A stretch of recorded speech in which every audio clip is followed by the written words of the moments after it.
مساء الخير أحبائي وأعزائي، تعالوا نشوف إيه قصة راهبات الوادي، إمبراطورية للتجارة في الحشيش ومنتجاته اللي بتتنافى مع منهج الرهبنة. الحقيقة تنغمس الراهبات التابعات إلى الكنيسة الكاثوليكية بالدول الأوروبية وحول العالم في تقديم الدعم للإنسان بطريقة لا تدفعهم بعيدا عن العبادة، فهي دي هدفهم وغايتهم اليومي.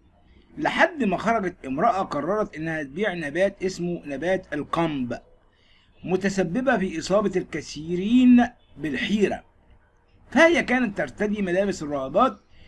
تلك المرأة تصف ذاتها بالراهبة، ورغم حبها لارتدائها ملابسهن الدينية فإنها تسير بأفكار تتنافى مع منهج هؤلاء الراهبات اللي كانوا بيقدموا حياتهم للخدمة الدينية والعامة والتركيز على الصلاة والتعبد.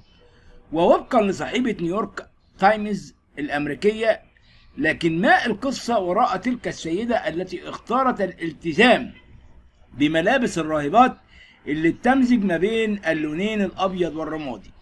بدأت حكاية السيدة دي المتشبهة بالراهبات كريستين ميوزن كطفلة ضمن عائلة كاثوليكية تضم 6 أطفال، كانت تتردد على الكنيسة باستمرار لتعلم الطقوس الدينية، فحصلت على طفولة هادئة مستقرة على عكس حياتها في فترة شبابها اللي بدلت ملامحها وشكلت ميوزن بنسختها الحالية. وما أن تخرجت من الجامعة للحصول على وظيفة بإحدى شركات رصد البيانات، كونها المرأة الوحيدة في ذلك المجال، حتى بدأت تتعرض للمضايقات باستمرار وشعرت بالغضب من مكانها.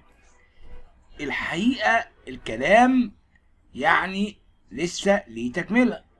طيب، وسط هؤلاء الرجال كان هناك شخص يدعى غاري، وحده جسد دور الصديق الحقيقي لها، مساعدا إياها للتعامل مع تلك المضايقات حتى قرر الزواج. بعدها أقنعها بأنه انفصل عن زوجته الأولى، وظنت كريستين أنه رجل جيد ومناسب بالنسبة لها.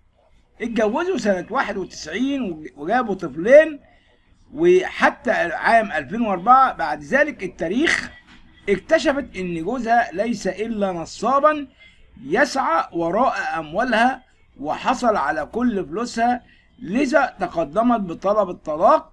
وحينها عرفت ان غاري لا يزال متزوجا من زوجته الاولى المتشبهة بالراهبات تطلق مشروع تجارة القنب. اخذت ميوزن طفليها وانتقلت للعيش مع شقيقها في ولاية كاليفورنيا الأمريكية، وفكرت في العمل بتجارة نبات القنب بهدف مساعدة الآخرين لمن يعاني من الأمراض ويحتاج ذلك إلى النبات لأمور تتعلق بالصحة على حد قولها. أما شقيقها فاستغل فكرتها واتجه إلى بيع القنب لتجار المخدرات، بدأ يبيع لتجار المخدرات عشان الحصول على المال. ووجدت ميوزن نفسها فقيرة في النهاية للمرة الثانية، وحصلت على مساعدة من والدتها لاستئجار منزل خاص بها. من هنا وبين ليلة وضحاها قررت استعمال ملابس الراهبات، وباتت تطلق على نفسها سيستر، وتتطرب بفكرتها لتشكيل فريقا من النساء المرتديات ملابس الراهبات، فتتوسع بمشروعها لتطلق الحشيش في ولاية كاليفورنيا. فهم يزرعون نبات القنب ويحصدونه، ثم يجلسون على طاولة المطبخ ويقطعون النباتات. بعد ذلك يتم تعبئة الأجزاء دي ووضع اسم علامتهم التجارية عليها، وبدأت في إدخال النبات بمنتجات للعناية بالبشرة بمزجها مع الزيوت والكريمات للجلد والصابون. وقالت ميوزن إنهن يتشبهن ببعض صفات الراهبات. نحن نتعهد بالعيش ببساطة وكعازبات، كما يتفقن على أنه يجب عليهن استعمال أو عدم إلحاق أي ضرر بالبيئة عند إنشاء منتجاتهم. فيما أشارت إلى أن الحفاظ على المزرعة والممتلكات بياخد أيضا أجزاء كبيرة من الأرباح، بالإضافة إلى الضرائب اللي بتوصل ل160,000 دولار سنوي. وكأن المشروع ده حقق لهم أرباح 1.1 مليون دولار في سنة 2019. وزعمت إحدى إخوات راهبات الوادي وتدعى كيت: نحن معالجون نتعافى عندما نساهم بشكل إيجابي في العالم. هذا نبات الله ونقوم بعمل جيد، الناس يتعافون وهذا كل ما يهم حقا. وقالت الأخت صوفيا: انخفضت مبيعاتنا الدولية من 20 إلى 3% منذ جائحة كورونا. ومنذ أشهر قررت مؤسسة المشروع الاحتفال بعملائها وفصل الربيع بتوزيع 1000 عبوة بذرة من بذور القمب التذكارية من مزرعتهم في كاليفورنيا عن طريق السحب العشوائي لأسماء آخر 1000 عميل من المشترين. وسيتلقى كل منهم بطاقة شكر وعلبة من بذور القمب في صندوق البريد. تؤكد كريستين ميوزن عبر الموقع الرسمي لمشروعها أنها لا تنتمي إلى مؤسسة دينية، وأنها ليست ضمن الراهبات الكاثوليك بالفعل، لكنها تفضل بعض المبادئ التي تحيا بها الراهبات وملابسهم الملتبسة المتوحدة يعني.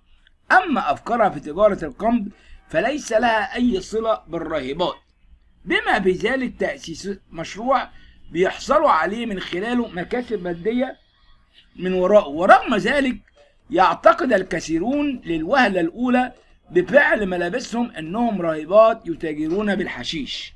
وتستغل ميوزن استقرارها في ولاية كاليفورنيا اللي بتعد واحدة من أوائل الولايات التي وافقت على استعمال الحشيش في العلاج الطبيعي عام 1996. وبالوقت الحالي يعتبر تعاطي القمب بأشكاله مسموحا به قانونا للبالغين والاستخدامات الطبية داخل الولاية وغيرها. الأضرار الصحية لهذا الحشيش على أو الجانب الآخر للحشيش أضراره الواضحة. حسب تصريحات الدكتور محمد مصطفى خبير السموم والمخدرات بالطب الشرعي للمصري اليوم: بيتلاعب بجهازك العصبي الحشيش ده، كما يصيبك بالخمول والضمور في خلايا المخ والخلل في مركز إدراك المسافة والزمن، مما يعرض المتعاطي إلى حوادث السيارات أثناء القيادة. ويشير الدكتور إلى تسببه في تليف الكبد والفشل الكلوي.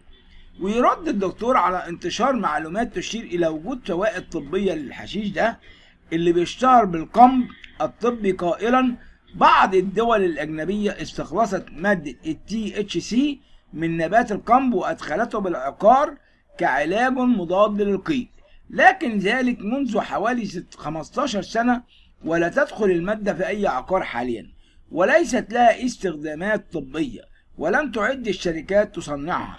وينهي كلماته بعبارة: لا مبرر طبيا لتناولها، وهي مخدر يضر بالجسم. الحقيقة هو خبر مخجل ومؤسف، ولكن نشكر الله ان مش هم دول الراهبات اللي احنا بنفتخر بيهم، ودايما بنحب نقول ان راهباتنا راهبات مصليات، راهبات عظماء. شكرا لكم احبائي واعزائي، ولكم مني كل الحب والتقدير، ولا تنسوا الاشتراك في القناة. صباح الخير، السلام عليكم ورحمة الله وبركاته. عاجل جدا بشأن قداسة البابا تودروس الثاني هام لجميع المسيحيين. خبر عاجل جدا من البابا تودروس الثاني. البابا تودروس الثاني يلقي قداسة البابا تودروس الثاني بابا الإسكندرية وبطريق الكرازة المرقسية مساء اليوم الأربعاء عظة الأسبوعية من المقر البابوي بدير الأنبا بشوي بوادي النطرون بمشاركة عدد من أساقفة الكنيسة إلى جانب رهبان الدير. وتنطلق عظة البابا دون حضور شعبي على أن تتم إذاعتها عبر القنوات المسيحية وصفحة المتحدث الإعلامي للكنيسة القبطية الأرثوذكسية، وذلك تزامنا مع انتشار لفيروس كورونا المستجد. وماذا بعد؟ وكان البابا تودروس الثاني قد أعلن في ديسمبر عن توقف عظة الأسبوعية بسبب احتفالات الكنيسة القبطية الأرثوذكسية بعيد الميلاد وعيد الغطاس المجيد. البابا شنودة أول من أدخل العظة الأسبوعية. جدير بالذكر أن البابا شنودة الثالث بابا الإسكندرية وبطريق الكرازة المرقسية 117 هو أول بابا في تاريخ الكنيسة يعتمد عظة الأربعاء كطقس كنسي متبع، حيث بدأها عام 1964 لما كان أسقفا للتعليم، وظهرت العظة كاجتماع صغير في مطعم الكلية الإكليريكية. وبمرور الوقت صار أسقف التعليم محبوبا ومرغوبا فيه في الاستماع إلى محاضراته التي يمزج فيها بين السياسة والثقافة والروحانيات، بما كان يمتلك من مهارات في الخطابة ووعي كبير. وانتقلت العظة إلى الكنيسة المرقسية بكلود بيك من أجل إفساح المجال لعدد أكبر من الحاضرين، ولما تم اختياره بطريركا نقلت العظة إلى القاعة الكبرى بالقدرية عقب افتتاحها. الصوم الكبير. ومن جهته تبدأ الكنيسة القبطية الأرثوذكسية الصوم الكبير في 28 فبراير الجاري، ويمتد نحو 55 يوما، تنتهي ليلة سبت النور. وستكون طقوس الصوم مختلفة هذا العام بشكل نسبي بسبب ظروف انتشار فيروس كورونا، إذ ستقام غالبية الصلوات وفقا لإجراءات احترازية على رأسها حضور أعداد محدودة. وخلال الصوم الكبير تقيم الكنيسة القبطية الأرثوذكسية أكثر من قداس على مدار اليوم بحجز مسبق، منعا للازدحام بين المسيحيين خلال إقامة قداسات الصوم، مؤكدا أن الكنائس الأرثوذكسية بالإبراشيات المختلفة تتخذ كل الإجراءات الاحترازية من حيث التباعد الاجتماعي وفرض في كل دكة وارتداء الكمامات، وذلك منعا لانتشار فيروس كورونا المستجد. ووفقا للمصادر الكنسية بتصريحاتها أنه من المقرر أن يقضي البابا تودروس الثاني خلوته بالصوم الكبير بين دير الأنبا بشوي بوادي النطروين والقدرية المرقسية بالعباسية كعادة بابوات الكنيسة القبطية الأرثوذكسية كطقس رهباني متبع. وفي سياق متصل تبدأ كنيسة الروم الأرثوذكس بمصر الصوم الكبير في 8 مارس المقبل لمدة 40 يوما، تنتهي بالاحتفال بعيد القيامة المجيد في إبريل المقبل. خبر آخر وهو خبر ليس قد يكون سارا: تحريك سعر رغيف العيش رسميا، ومتحدث الحكومة يعلن الموعد والسعر. علق السفير نادر سعد المتحدث باسم مجلس الوزراء على تحريك رغيف العيش المقرر له خلال الفترة المقبلة، لافتا إلى أن المواطن يدفع 7% فقط من قيمتهم. وأضاف خلال مكالمة هاتفية مع الإعلامية عزة مصطفى مقدمة برنامج ثورة التحرير المذاع عبر فضائية صدى البلد مساء اليوم الأربعاء أن سعر رغيف الخبز لم يتحرك من 34 سنة، وهذا لم يحدث في العالم، متابعا أنه من ضروري تحريك سعر رغيف العيش في ظل أن المواطن يدفع 5 قروش فقط في قيمة الرغيف الحقيقية. واستكمل أنه حتى الآن لم يتم تطبيق زيادة على رغيف الخبز، وذلك لدراسة اللجنة المتبعة من مجلس الوزراء لأي تأثير سلبي على الفئات الأكثر احتياجا، لذلك يتم دراسة في الوقت الحالي كافة البدائل حتى تتمكن الحكومة خلال الفترة المقبلة من زيادة سعر رغيف الخبز دون الإضرار بأي مواطن. وتابع أنه يجب على المواطنين خلال الفترة المقبلة ترشيد الاستهلاك في هذه السلع الأساسية وهي رغيف الخبز الذي لا يستغنى عنه المواطن المصري، خاصة في الظروف العالمية التي يمر بها العالم، وعدم معرفة الظروف الدائرة حول سعر القمح بعد انتهاء الأزمة الروسية الأوكرانية. وأوضح أنه من المتوقع بعد انتهاء الأزمة الروسية الأوكرانية أن يكون هناك ندرة في محصول القمح على شتى بقاع الأرض، حيث أن روسيا تعتبر من أكبر المنتجين للقمح في العالم، وكذلك أوكرانيا، فأي تأثير داخلي في هذه البلاد سوف يؤثر بشكل كبير على السعر العالمي، مضيفا أن الدولة المصرية ستنظر لباقي الدول المعتمدة للحصول على القمح في حالة تأثر بالأزمة الروسية الأوكرانية. حفظ الله مصر من كل شر. كان بيان آخر بعد 24 ساعة من الأنباء، بيان تحذيري عاجل: لا تفعلوا هذا الأمر. قامت الدكتورة إيمان شاكر مدير مركز الاستشعار عن بعد بالهيئة العامة للأرصاد الجوية أن معظم محافظات الجمهورية شهدت حالة من عدم الاستقرار بالحالة الجوية، وأثرت على السواحل الغربية بأمطار كانت رعدية على مطروح، وامتدت الإسكندرية وخفيفة على محافظات بالوجه البحري، وكذلك ببعض مناطق من القاهرة الكبرى.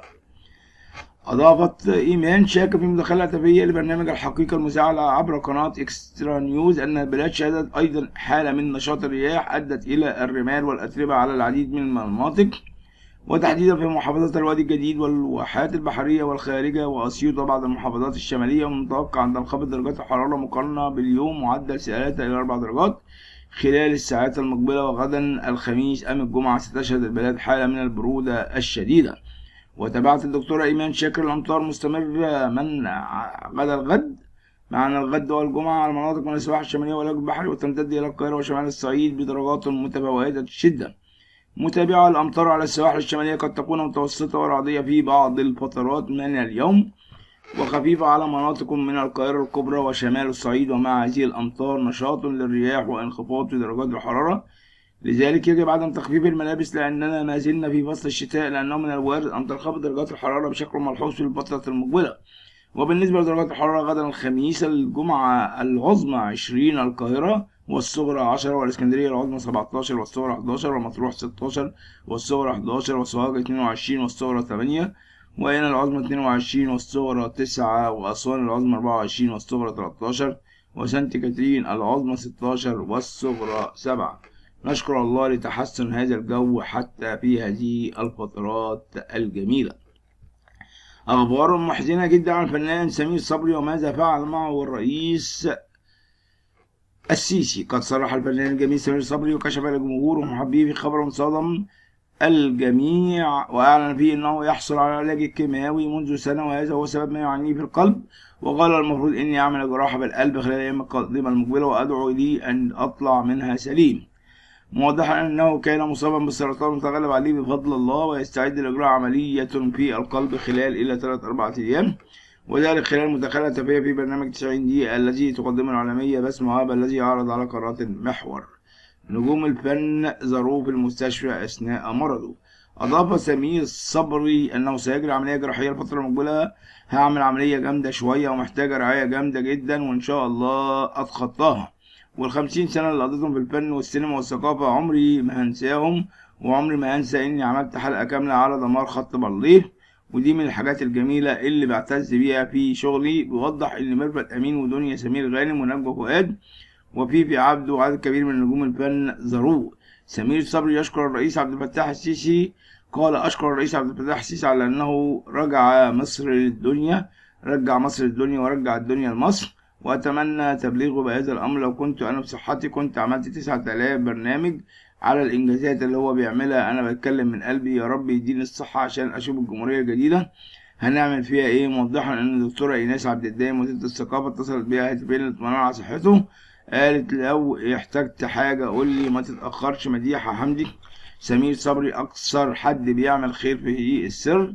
فيما ذكرت الفنانة مديحة حمدي الفنان سمير صبري نموذج الفنان الشامل، إذ يستطيع تقديم مختلف الأدوار ويمكنه تقديم الأدوار الاستعراضية، كما أنه إعلامي قدير فاعل خير ومتصدق سري، ومن أكثر الناس اللي أعرفهم بيعملوا أعمال خير ومش بيعلن عنها. إحنا في أيام مفترجة وربنا يشفيه.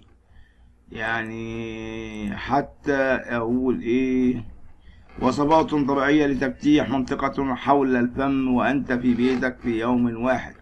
ماذا تفعل؟ تواجه العديد من النساء مشكلة تفاوت لون البشرة، وخاصة منطقة الفم، والتي تحدث بسبب تغيرات الطقس أو إهمال ترطيب الجلد، لأن هذه المنطقة حول الفم أكثر عرضة للجفاف، ويرغبون في تفتيح هذه المناطق حسب تركيبة طبيعية موسى بها لتفتيح المنطقة المحيطة بالفم. وهذه الوصفات: الليمون والعسل لتفتيح منطقة حول الفم. يساعد العسل على ترطيب البشرة ومنع تجاعيد الوجه، ويحافظ على توازن درجة الحموضة في الجلد.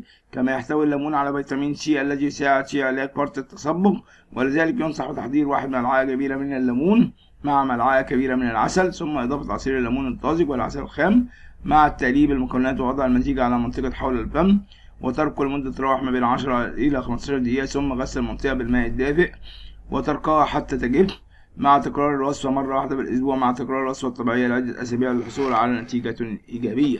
عصير الطماطم لتفتيح منطقة حول الفم. تعتبر الطماطم من أفضل المكونات الطبيعية لتساعد على تفتيح البشرة، لذلك ينصح بتحضير 2 إلى 3 معالق كبيرة من عصير الطماطم من خلال تقطيع ثمرة الطماطم متوسطة الحجم إلى قطعتين، ثم عصرها ووضعها العصير على منطقة حول الفم وتركه لمدة 20 دقيقة، ثم غسل الوجه بالماء مع تكرار الوصفة مرة واحدة في اليوم. البطاطس لتفتيح منطقة حول الفم. تساعد البطاطس على تفتيح البشرة الحساسة، حيث يحتوي على خصائص تبييض، لذا ينصح بتحضير 1 ثمرة بطاطس ثم تقطيعها لنصفين وتدليك منطقة حول الفم بنصف ثمرة بطاطس بحركة دائرية والانتظار لمدة 20 دقيقة، ثم غسل الوجه بالماء مع اتباع الوصفة مرة واحدة في اليوم.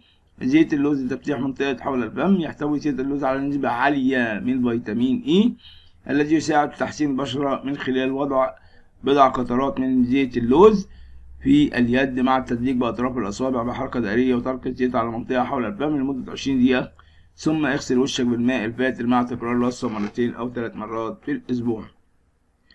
ومع خبرنا الأخير، الخبر الذي أدهش الجميع: مضاعفات خطيرة لمريض السكر بسبب الأنسولين تكشف عنها هيئة الدواء. دعت الهيئة العامة للأدوية مرضى السكر الذين يتناولون الأنسولين السيطرة على عملية السكر في الدم إلى مراعاة عدة عوامل مهمة قبل تناوله حفاظا على السكر. ونصحت هيئة الدواء مرضى السكر متابعة الطبيب بشكل مستمر، خاصة فيما يتعلق بالأدوية التي يتناولها لعلاج أي أمراض أخرى بجانب السكر، نظرا لوجود عدة أدوية قد تسبب تفاعلات دوائية إذا جرى تناولها مع جرعات الأنسولين الموصوفة يومية للمريض. ومن خلال صفحتها على موقع التواصل الاجتماعي فيسبوك، أعلنت هيئة الدواء عن بعض الأمور التي يجب تناولها أو اتباعها في أثناء تناول الأنسولين لتجنب التفاعلات الدوائية. أدوية تزيد من تفاعلات الأنسولين: الأدوية الخاصة للسيدات موانع الحمل التي يجري تناولها عن طريق الفم، أدوية السيتوريدات الخاصة بخفض شدة الالتهاب بالجسم، أدوية علاج الغدة الدرقية، الأدوية الخاصة بمضرات البول، أدوية قد تقلل من جرعة الأنسولين المطلوبة، بعض أدوية مرض السكر التي يجري تناولها عن الفم، أدوية كابتوبريل، الإسبرين بتقلل من جرعة الأنسولين. ويشهد الهيئة على ضرورة الرجوع للطبيب والصيدلي في حال تناول أدوية أخرى مع الأنسولين. كما قدمت هيئة الدواء المصرية عدد من الإرشادات اللازمة لمرضى السكر الذين يتناولون الأنسولين: ممنوع تخزين ألم الأنسولين بإبرة متصلة، على مستخدم ألم الأنسولين اتباع تعليمات التخزين الموجودة على نشرة العبوة، لا مانع من تخزين الآلام غير المستخدمة في الثلاجة، يجب أن يجرى التأكد من تخزين آلام الأنسولين في مكان جاف وبارد وبعيدا عن ضوء الشمس المباشر. يجب التخلص من الأقلام التي تعرضت لدرجة حرارة أعلى من 30 درجة مئوية والأقلام التي تعرضت للتجمد، كل ذلك حفاظا على صحة بلدنا أو شبابنا الجميل. شكرا لكم أحبائي وأعزائي، وأتمنى يا رب تكونوا بأحلى خير وأحلى سلام، ولكم مني كل الحب والتقدير والسلام، الرب يكون معكم آمين. لا تنسوا اشتراككم بقناة الملكة والأمين.